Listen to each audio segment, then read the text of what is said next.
Atauga waa'ee abjuu yookaan mul'ata guddaa walii wajjin ilaalaa jirra. Amma maal eeriyaa kamirratti mul'ata qabaachuun nurra jira, abjuu qabaachuun nurra jira. Wantoota jedhuun isinii wajjiniin kaasaa waan gurguddaa torba irratti mul'ata yookaan abjuu qabaachuutu nurra jira. Isaan kana yeroon tokko fixeedhu wajjumaa kana torbanitti mul'ata yookaan abjuu gurguddaa qabaachuutu nurra jira. Inni tokkoffaan, inni hundeensaa, inni bu'uurrisaa, inni barbaachisaan kan wanta hundumtuu keessaa nuu dhufu jireenya fuula keenyaati. Kanaafuu isaaf mul'ata kennuutu mul'ata qabaachuun nurra jechuudha waa'ee sanaa irratti. Abjuu qabaachuutu nurra jechuudha waa'ee sanaa irratti. Eenyummaa sadii qabna inneerra. Eenyummaa hafuuraa, eenyummaa sammuu, eenyummaa foonii qabnaa inneerra. Eenyummaan foonii keenyaa yerootti biyya lafaa kana irratti dhalate qabaa. Yerootti immoo biyya lafaa kana keessaa deemu immoo qaba. Murtaadhaa jechuudha waggaansaa. Namooti biyya lafaa irratti gara waggaa 1,000tti dhiyaatan jiraatan turaniiru. Har'as namooti waggaa 150, 160 jiraatan jiru. Akkamittiin umurii dheeraa jiraachuun danda'ama seedhu walii wajjiniin hin barraa amma isa miti. Garuu waggaa 1000 ta'u, waggaa 50 ta'u, waggaa 20 ta'u, anni keenya inni foonii kuni yeroo inni itti tajaajila biyya lafaa keessatti qabu kana yeroo inni itti xumuru jira jechuudha. Eenyummaan keenya inni hafuuraa immoo lafa dhufee qaba. Lafa dhufee qaba. Eewu biraa dhufeenneerraa, uumaa biraa dhufeenneerra. Kanaaf yeroo foonni keenya kun ammas tajaajila isaa lafa kanarraa xumuru, hafuurri keenya kun hin deebi'a jechuudha lafa dhufetti. Addunyaa hafuuraa sana keessa dhaqeetu namni maal ta'achuudha hin jiraate jechuudha. Kanaaf jireenya nuyi lafa kanarraa qabnurra caalaa jireenya hafuuraa nuyi qabnutu baay'ee guddaadha. Please kan akkasin bartan hin barbaada. Waa'ee religiyeesii sin barsiisuun dhufneen. Waa'ee dhaabbata amantiidhaa miti. Waa'ee amantii kiristiyaanummaa, waa'ee amantii islaamummaa, waa'ee amantii buddistii, waa'ee amantii maalii mitiyan. Dhaabbata tokkootti isin geessuus miti kaayyoon koo. Wantin dubbachuudhaaf taargeffadhee dhufe gara koochingii kanaa waa'ee kee qofa. Waa'ee kee qofa. Kanaafuu gara amantii wayiitti na geessaa irraa laatattee yaadin. Gara amantii kamittuu si geessaa hin jiruan. Amantii sana namatu kiri'eetii godhe. Amantiin islaamaas akka itti jalqabee qaba. Amantiin kiristiyaanaas akka itti jalqabee qaba. Inni haasa'u waa'ee isa namni waggaa 500 waggaa 2000 jalqabe utuu hin taane waa'ee keef waa'ee uumaa keeti. Waa'ee jireenya hafuura kee isa uumaa keessa ture sana. Isa uumaan yeroo biyyoorraa nama hojjete isa inni itti baafate sana. Isa immoo yeroo foonni kun tajaajila isaa biyya lafaa kanarraa fixee hin du'e jedhamee awwaalamee yeroo ni deebi'amu isatti fufee jiraatu jireenya hafuura keessanaatiin ni naasa'u. Isa kana iddoo kanatti miisii gooteennaan isa kaan hundumaa miisii goota. Iddoo kanatti sirriitti argattee jennaani eeriyaan kee hundumtuu maal ta'a? Kan lalisee, kan ija godhatee, kan dagaagee, kan milkoome ta'a jechuudha. Burqaanii waan hundumaa kee iddoo kanaati. Jireenya hafuura kee irraa waraabama wanta hundumtuu. Kanaaf amma keessaa alatti jiraachuu yeroo jennu eenyummaan kee inni keessaa kuni eenyummaa hafuura keetiiti. Eenyummaa keessa uumaadhaa wajjiniin haasa'uu danda'u. Isa uumaadhaa wajjiniin wal arguu communicate gochuu danda'u. Eenyummaa hafuuraatiin ni gaa eenyummaa hafuuraa jedhama. Namooti waan barbaadan itti kennuu dandeessu. Inni kaan eenyummaa hafuuraadha, inni kaan yuunivarsiitiidha, inni kaan enerjiidha. Garuu wanti akkasin yaaddan barbaadu wanti anaaf isiniin hunduma keenya peejii tokkorra nuu kaa'uu danda'u uumaadha. Uumaan jira.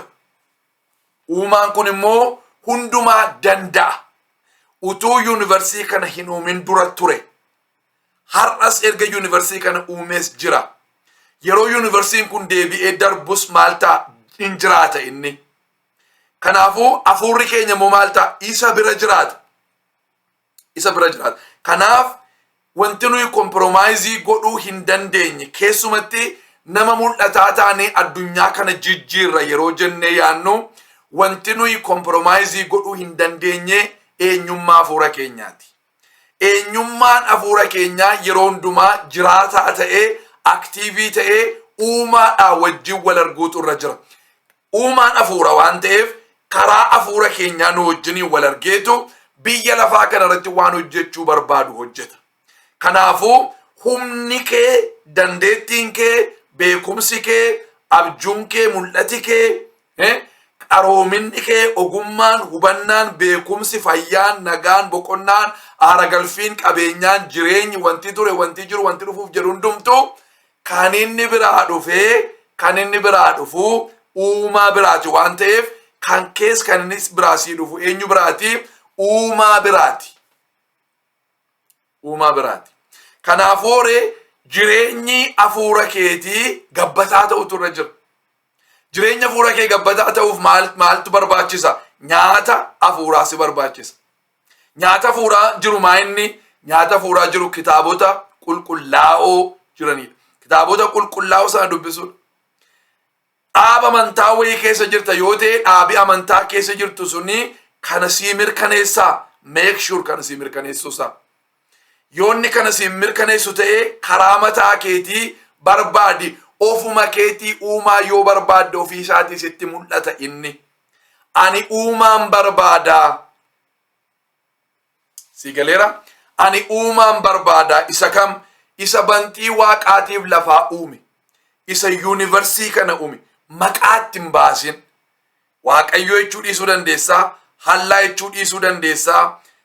Maanni maqaan biraan? Maqaa garagaraa ittiin namooti amantaadhaan waaman hundumasaa dhiisuu dandeessa. Maal jettee waamuu dandeessa? Uumaa jettee waamuu dandeessa. Maal jettee waamuu dandeessa? Isa jiraataa jettee waamuu dandeessa. Maaliif maqaa kanaan waameen? Kanaan dura isa ture, har'a isa jira, borisii, barabaraanis isuma, du'ii, dullumii, dadhabuun, mudhukuun hin jiru isa bira. Teessoon isaan socho'u hin raafamu, tokko bu'ee tokko yaabu, gegeeddaramuun isa bira hin jiru.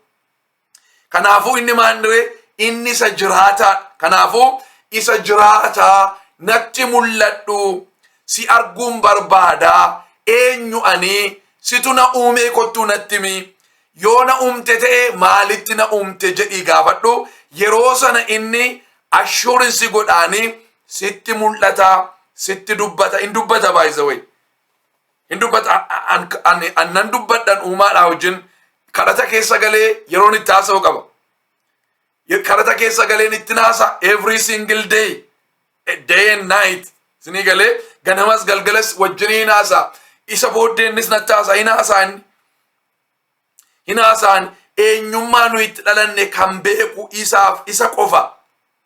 Maaliif isatu nu uume? Waan ofii keessanii hojjettan biraandii mataa keessanii eenyu dhufe yoo sin gaafate beektu, eessatti yoo argitanuu beektu, maaliif akka inni hojjetame beektu, yoo inni cabe akkamittiin akka fayyiftan beektu, umurii meeqaaf akka inni tajaajilu beektu, to z isaa beektu waa'ee waan ofii keessanii hojjettanii. Toyota makiinaa isaa yoo itti geessan makiinaa isaa hundumaa biraandii isaa hundumaa beeka. Ford yoo itti geessan beeka. BMW yoo itti geessan beeka. EU beeka kampanoota waan sana hojjetantu waa'ee waan sanaa ba'eessa godhee beeka. Kanaafuu uumaa keessi hojjete waan ta'eef inni siin waan si beekuu fi natti mul'adhu jedhiin heeyyamiif akka inni maal godhuuf jireenya kee gara jireenya keetii akka inni dhufuuf. Nama amma qeesonni jiru, sheekonni jiru, warri dhaabbata amantii keessatti iddoo olaanaa dhaabbatanii hojii garagaraa hojjetan jiru. Isaan kana malee ati ofii keetii uumaa kanaa wajjin haasa'uu dandeessa. Erga isaa wajjiniin wal agartee, wal bartee, isa jalatti sammiit gootee, humna si keessa jiru, dandeettii si keessa jiru, potenshaali si keessa jiru, erga inni sitti himee abbummaaf mucummaan siifisa gidduutti jabaatee communicationin kee erga jabaatee booddee wanta waan sanaa wajjin waan inni si barsiise wajjin waan wal fakkaatu sanaa dhaabbata amantaa akkasii barbaadde jettee joinii gochuu dandeessa. Yeroo sana joinii gochuu dandeessa. Jireenyi hafuura keenyaa sirraa'uun baay'ee barbaachisaadha. Nagaan guutuun, gammachuun, boqonnaan, aara galfiin, jireenyi badhaadhummaan, fayyaan achi keessaa nuu dhufa, achi keessaa nuu dhangala'a. Alaamee amma ijoollee xixinnoo fudhadhaa. Garaa haadha ishee keessatti nyaata eessaa argatti? Kuukii gooti ijoollee? No. Haadharraa argatti, nyaata haadharraa argatti. Jireenya seef kan barbaachisu hundumaa eessarraa argatti? Haadharraa argatti. 100% haadharraa argatti. Hafuura baafatan achirraa argatti. Nyaata achirraa argatti. Wantooti gubatanii ba'uun irra jirus karaa makanaan abaafti jechuudha. Achi keessaa yeroo baatu ijoolleen waa'ee jireenya isaanii yaaddaanii beeku? No.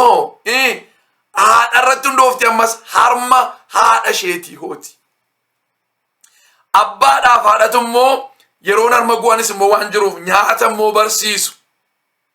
Waan hundumaa barsiisan ijoollee isaanii haasaa, deemsa, uffata, nyaata, dhugaatii, waan hundumaa. Akkuma kanaa uumaan kee haadha kee caalaa, abbaa kee caalaa jireenya keetiif dhimma, jireenya keetiif o'a. Si gargaaruu barbaada, si geggeessuu barbaada. Humna isaa karaa kee addunyaa kanarratti dabarsuu barbaada. Eejensii isaa, ambaasaaddarii isaa, hojjetaa isaa, bakka bu'aa isaa si godhachuu barbaada. Karaa kee biyya lafaa kanarratti hojjechuu barbaada. Biyya lafaa kana isa tuume, yuunivarsiitii kana isa tuume, siin daatee siin immoo maal si godhee yuunivarsiitii kanarrattitu gooftaa si godhe waan ta'eef si keessaan daatee akkuma kaleessa kaasuu yaale Prime Ministeriin ministeerota garagaraa of jala kaa'eetu hojii isaa isaan keessaan hojjetataa jedheera.